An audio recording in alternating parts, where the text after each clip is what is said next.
Hello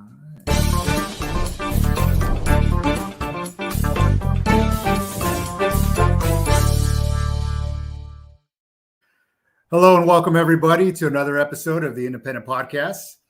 I'm here with Janessa Goldbeck. She is running for County Board of Supervisors here in District 4 in San Diego. And I just want to say thank you, Janessa, for being a part of my podcast here. Little disclaimer to those people watching. Me and Janessa actually ran together, or well, not together, but in the same race for Congress. And, to be honest with you, I really had a lot of respect for your views and the way you spoke. And, obviously neither of us moved forward in the primary, and you did way better than I did, but had much appreciation for your viewpoints, for your, what you've done in your past. And so, Janessa, if you don't mind, if you can tell me a little bit about your background, where you grew up, what got you from when you're a little kid to now running for County Board of Supervisors.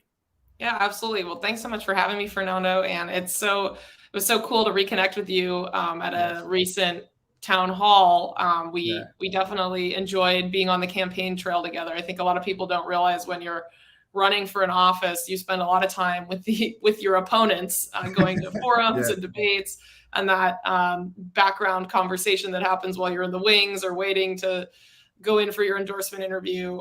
You develop some strong bonds with other people. So really great to reconnect with you. Yeah. So a little bit about me. I grew up here in San Diego County. I was raised in Encinitas. My mom was a public school teacher and my dad drove a tow truck. Not a lot of families like that in Encinitas these days. So right. Housing and living.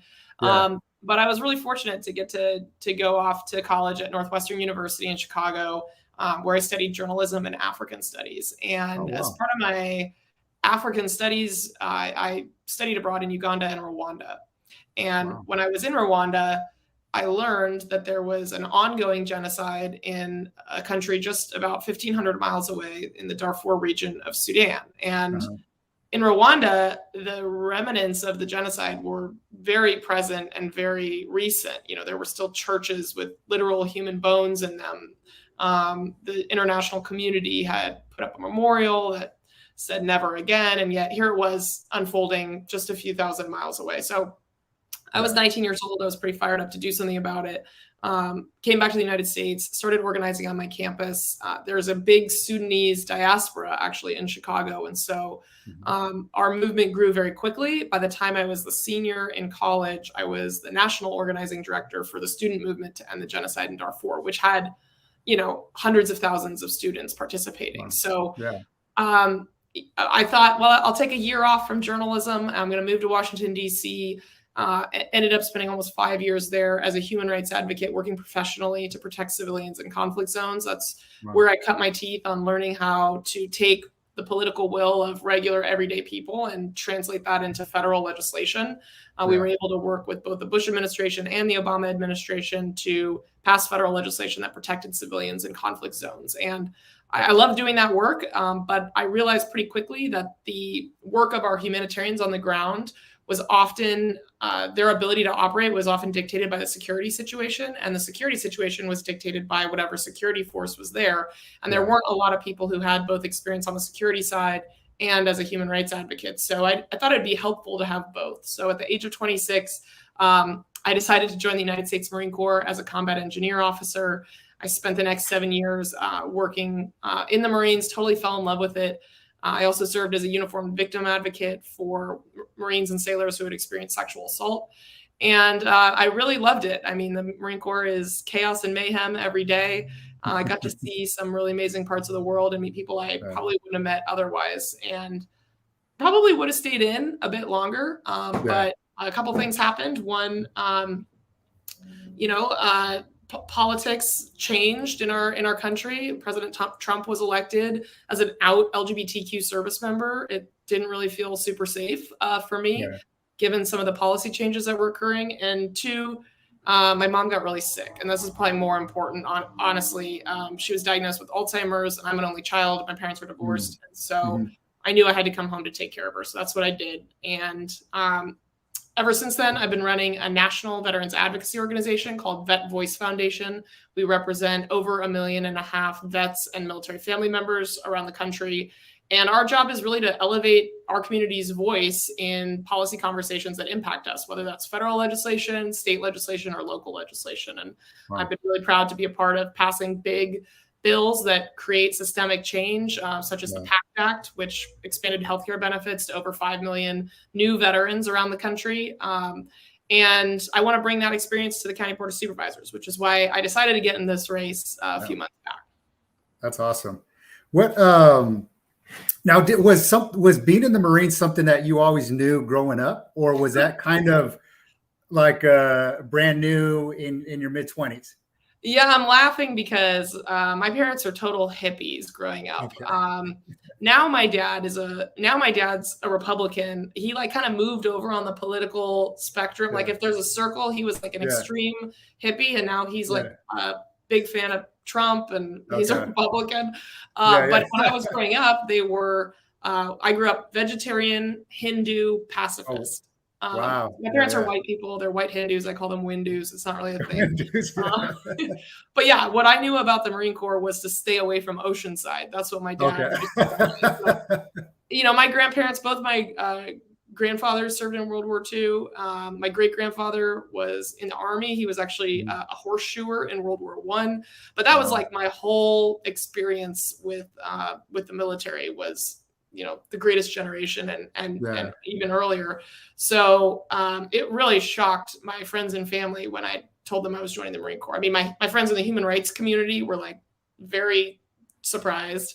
Don't ask, don't tell was actually still a policy when I signed my paperwork, but it was repealed in the first 3 weeks that I was at Quantico. So I was able to be part of the first wave of openly gay service members, which really did change the trajectory of my whole career. But yeah, no, people were pretty surprised. I tell this story all the time.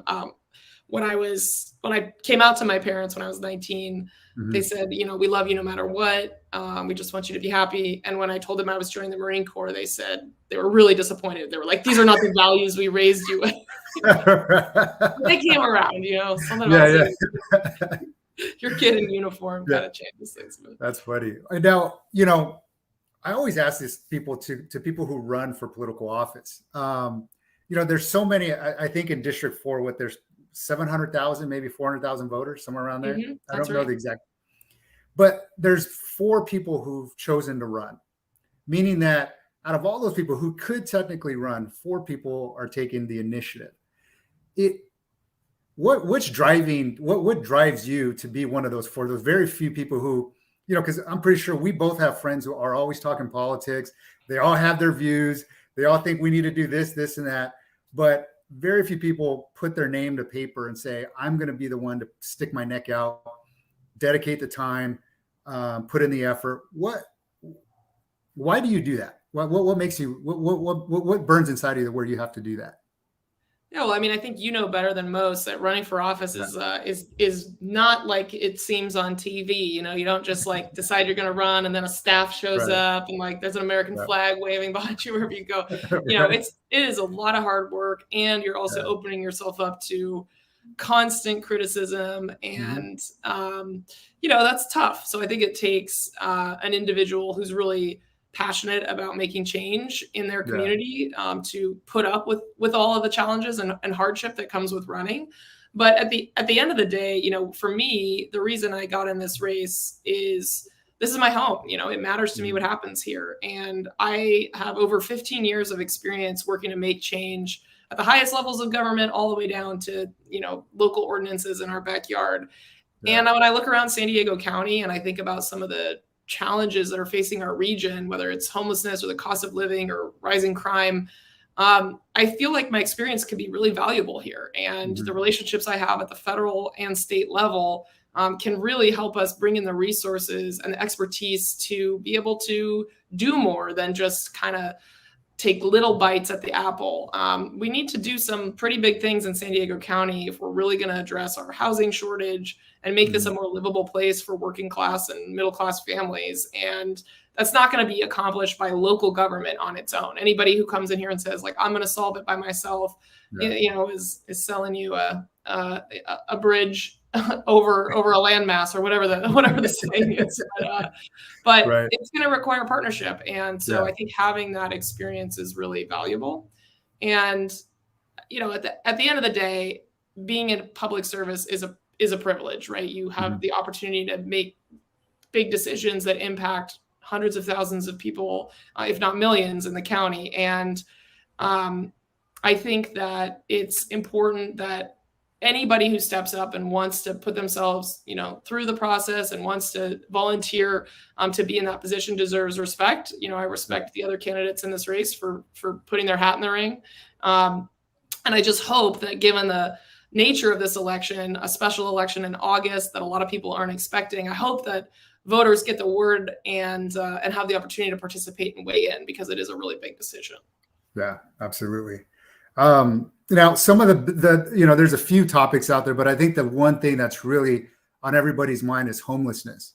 What are some of your ideas, and how do you plan on attacking the issue of homelessness?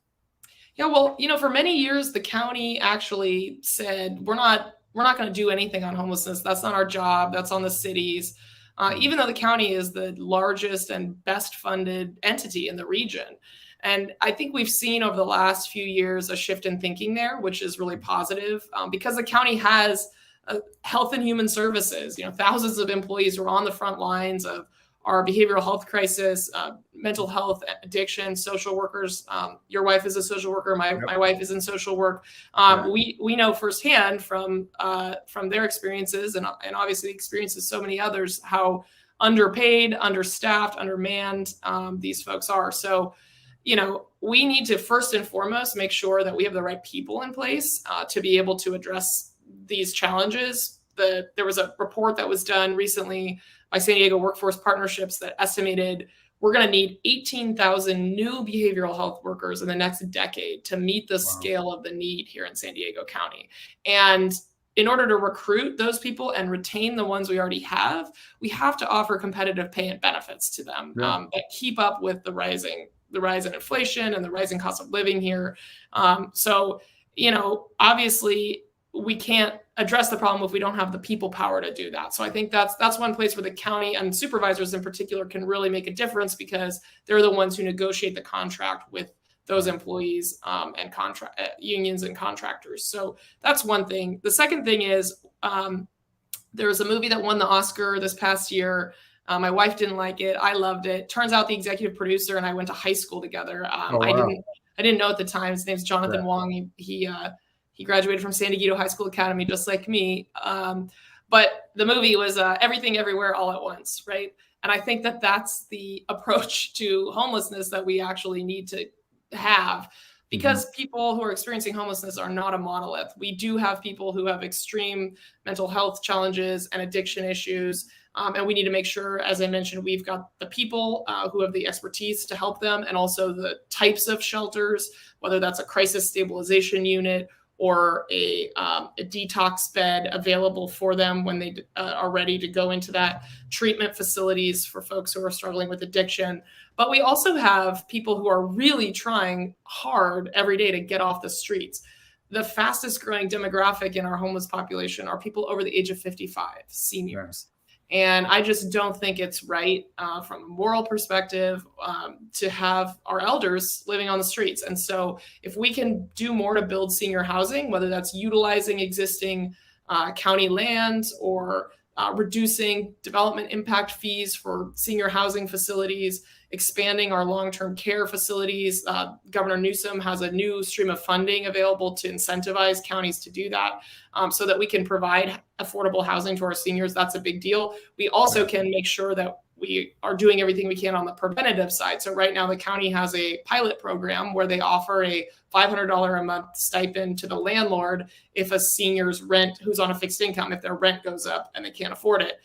There was a recent study that came out over a couple of years that found that of people who fell into homelessness, over 80% of them said $300 to $500 a month would have made the difference of them staying housed versus losing their housing. And it is so much cheaper to keep someone housed than it is to rehouse them once they've hit the streets. Not to mention, just like that's the humane thing to do. So I think we should expand that program, make it permanent, and expand it to more people like veterans and other vulnerable folks. So those are a couple of ideas. The last thing I'll mention, and I could go on for a long time about this, so I'll just wrap it up after this, but families with small kids, this is kind of an invisible to most people problem, but we do have a large population of people here in San Diego County, families that are either living in their vehicles or they're living with a relative or a family friend, and they are desperately trying to stay in the area so their kids can stay in the same schools.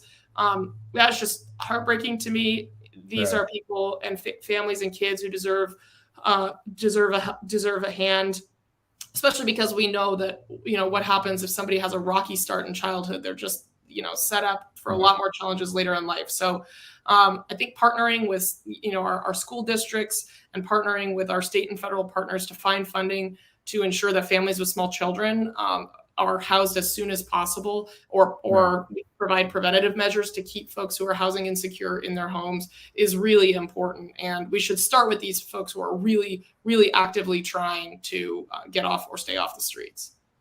Yeah, got it. Now, with that said, there's, I know you've talked about SB 10 before. Do you have any thoughts on SB 10 or any feelings about SB 10? I hear about SB 10 a lot. I'm out knocking doors a couple hours every day. And in our neighborhoods in particular, Kensington, Talmadge, North Park, Normal Heights, I hear about it a lot because people, are afraid that their neighborhoods will change dramatically, and that their investment, their home, which is their primary financial investment, will lose value. And I totally understand that fear. My wife and I have kind of different ideas about how housing should be, how we should generate more housing. But I think where we very much agree is that, we're only going to get, with SB 10, cities have discretion, obviously, over how much they implement and how far they go. And the city of San Diego has made some choices that I don't know if I would have made in that position, but it's easy to throw rocks when you're not in an elected office. What I do think that the county can do is really focus on relieving the burden off of cities by building housing at every income level on county land. And that's something the county hasn't done in a very long time. When we talk about how we're going to get to meeting the needs that our region has when it comes to low-income housing, affordable housing, and middle-income housing, we're talking about thousands of units of housing. So, you're not going to get that one single-family home lot at a time. Where you're going to get that is big developments with hundreds of units on them, and we can do that on county land. San Diego Unified School District recently did a bond measure. They raised $200 million, and they're building workforce housing for their teachers, for their janitors, and for their administrators and other school employees on school district land, so existing sort of parcels. Well, the county has lots of land. The county has lots of employees, many of whom live as far away as Rainbow or Riverside County and are commuting down, causing more congestion on the roads, more emissions. Let's put the county's resources to work and relieve some of the pressure off of single family home neighborhoods. Yeah. There's a lot of talk on, you hear the term, Sandag a lot that's thrown around, and, you'll hear different things like taxing per mile or, all kinds of different things. What are your thoughts on what they're trying to do with maybe some kind of public transportation with the train I've heard about? Do you have something in mind, or do you lean one way or the other when it comes to that? Well, if you know what Sandag is, congratulations. You are a more informed voter than most people in the region. So appreciate your engagement and your education. No, but seriously, the VMT, the mileage tax, I think that's a non-starter. I don't support it. Now, the state has put a mandate on us, and that's going to cause some friction over the next couple of years. So we can't pretend like that doesn't exist. But I fundamentally disagree with putting the onus of reducing emissions on the backs of working and middle class people as individuals. That's not how we're going to get systemic change. And the reality is that 95% of San Diegans drive. And those people who can't take public transit, people who work at night or work very, very early in the morning and the buses or trolleys don't run, those are some of the poorest people in our community. So to say we're now going to add a tax on them for them getting to and from work just doesn't make sense to me personally. Now, I do think that we have to make some significant changes in order to reduce emissions. And that means investing in our public transit infrastructure. Right now, if I try to take the trolley from where I live in Talmadge, I'd have to ride a bicycle down a very dangerous road, get to the trolley, and I've timed it. It takes 90 minutes for me to travel to downtown San Diego when I live, just a few miles as the crow flies. So that doesn't work for most people. Most people are not going to invest that amount of time in transiting back and forth. So are there ways that we can bolster the resources we already have by increasing the frequency of routes, increasing where routes go? A lot of times, if you live in an unincorporated part of the county, there isn't public transit to you. So can we make our public transit system more robust using infrastructure dollars that are coming from the bipartisan infrastructure law or the Inflation Reduction Act? These are historic investments from the federal government. Let's bring that money in. Let's put it to work. But also understanding that the reality of our current situation is that most people drive. And so we have to be able to walk and chew gum at the same time. I think it's possible. But I also think we always have to operate in the world that we live in, not the world we want to live in, by keeping our sights set high and building every day towards that vision. What are, obviously we have these emission standards that we're trying to meet. What are your thoughts about and I'm a solar guy, that's my background. What are your thoughts about putting more solar on county property, county buildings, making it so that the county does its part, and maybe even offering charging stations to those employees who decide to go electric, and maybe as an incentive? Hey, I'm not pandering to you. I really believe in rooftop solar, parking lot solar.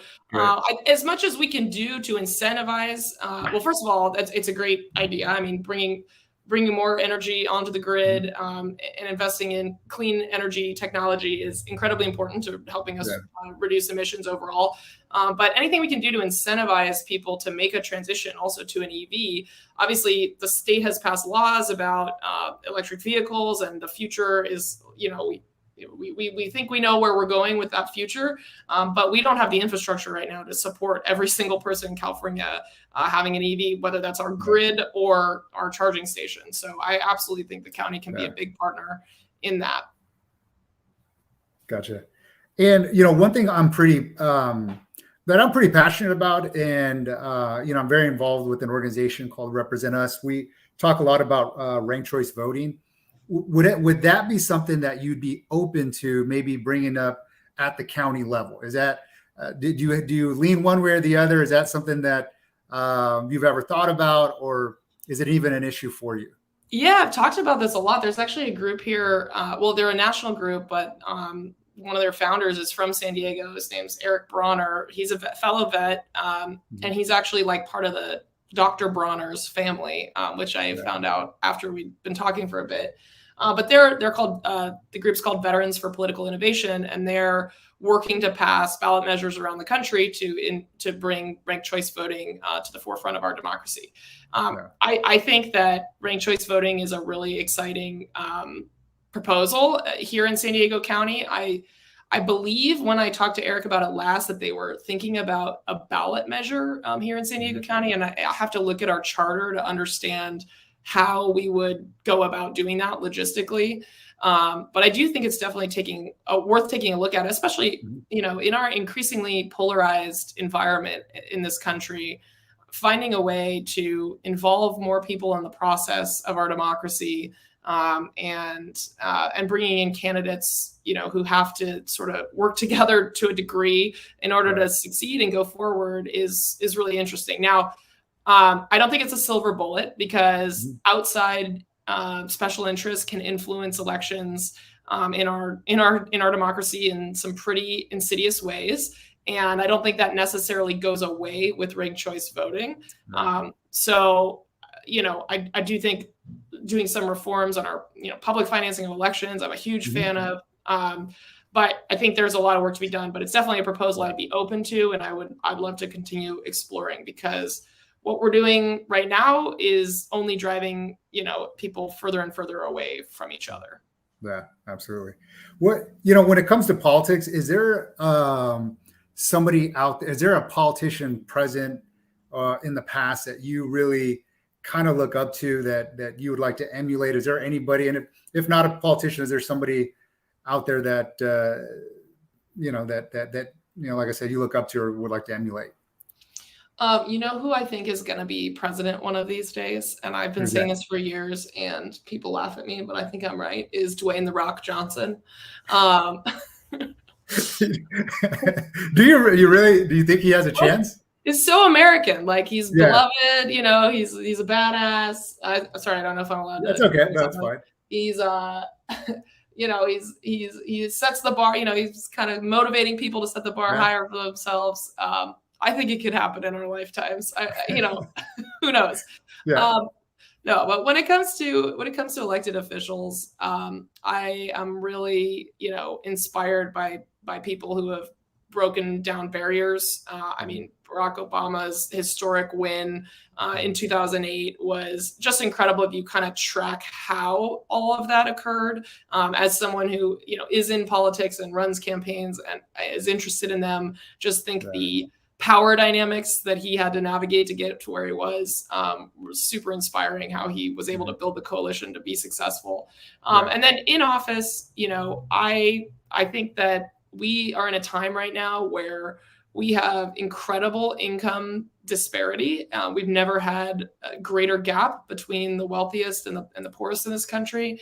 And when I think about presidents who used moments of crisis to do big things, I think about FDR and his ability to take a country that was really, really struggling and turn the spotlight back on the American worker, back on the American family, and really invest in the middle class and the working class. And I think we say we do that now, but the margin line is so thin compared to what people are dealing with every day.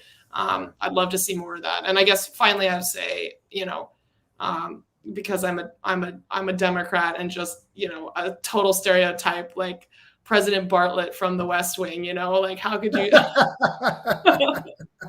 But I know how ridiculous that sounds. Yeah. Well, Janessa, I know that you're kind of squeezed for time, so I'm gonna cut it here. How would, if somebody wants to get involved, reach out to your campaign, how would they go about doing that? Yeah, we would love to have folks get involved. This is a super grassroots campaign. You can go to my website, which is Janessa Goldbeck, janessagoldbeck.com. And there's a form there. You can sign up to volunteer. We have an office in Mission Valley now. And in fact, I can see through the window right now a couple of phone bankers making calls to voters. We'd love to have people come in. You can, shoot us an email at info@janessagoldbeck.com, and we'll schedule you a time to drop by the office, get some literature.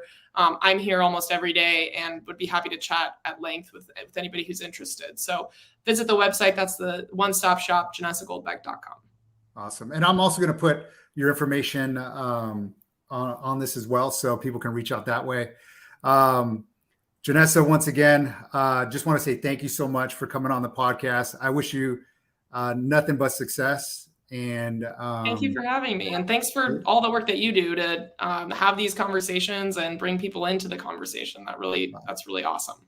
Yeah. Thank you so much. And, we'll be in contact. And, once again, good luck. I know you have, there's the League of Women Voters are also. There's a forum coming up on the 8th. July 8th. July 8th, yes. Yep. It's in City Heights. And there's info on my social media and on League of Women Voters San Diego's social media as well. Perfect. So anybody watching, feel free to go to that. You'll really get to see Janessa in action. So Thanks again. And thank you. Appreciate you having me. Wish you the best of luck. Thanks so much. Take care, Janessa. Bye. Bye-bye.